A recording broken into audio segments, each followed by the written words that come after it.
at Blizzcon 2010. I am here with Dustin Browder. He is the game director on Starcraft 2. Dustin, how you doing? I'm doing great. This is a great show to be at. Yeah, Blizzcon 2010. It's been exciting so far. So your game just came out. How does that feel? It feels absolutely amazing. It's been just so much fun to watch the fans embrace the game. We've been seeing a lot of great things in custom games, a lot of great things in esport. It's been an absolute blast. So, you know, after a game comes out, you gotta have time to reflect. What do you guys feel like you did really, really well with StarCraft 2? We were very pleased with a lot of the stuff that we did with the multiplayer experience. We feel like we hit that goal of making it possible for it to be an esport. We were very excited about the work we did on the campaign. We thought that the story stuff went very well. We thought that the missions had great game mechanics. And those big parts of the game are something we're just very happy with. And we hope that the fans continue to enjoy.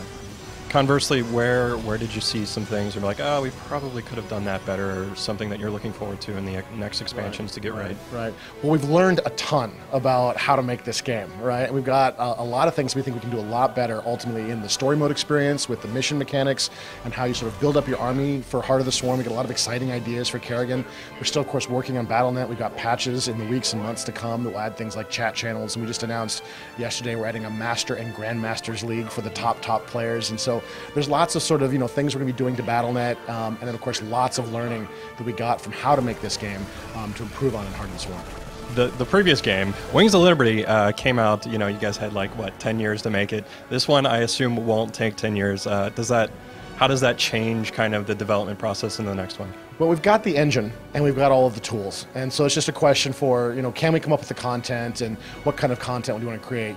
This game was not actually made in 10 years, right? There was a little game called Warcraft 3. There was an expansion craft to Warcraft 3, and a lot of the guys on my team went over to help out World of Warcraft. So this didn't really begin in earnest until, 2004, 2005, but I think your point's still very valid that we don't want to take 6 years again to make an expansion pack. And so we've got a lot of tools, we've got a lot of technology now that we don't have to build again, and that was a big part of this game, was building these tools, building this technology. And so going forward, we have a lot of things. We'll shorten the duration on the next title. So one of the big things you're talking about this week is the custom maps and kind of the new stuff you're doing. What kind of resources are you putting behind that? Well, we've actually put most of the team on these custom maps because as we're preparing for Heart of the Swarm, we've got a lot of work to do on story, we've got a lot of work to do on sort of the basic game mechanics. We've got a lot of developers who have some time that we could use, and we thought this would be a great way to give back to the community a little bit. These guys have made some amazing maps, even in the few months since we launched the editor during the beta. I mean, they've made some amazing stuff. If you click on multiplayer custom game, you will see stuff that has nothing to do with StarCraft. It's just a joy to play. And so we thought, these guys have done so much work. Why don't we give them some new art?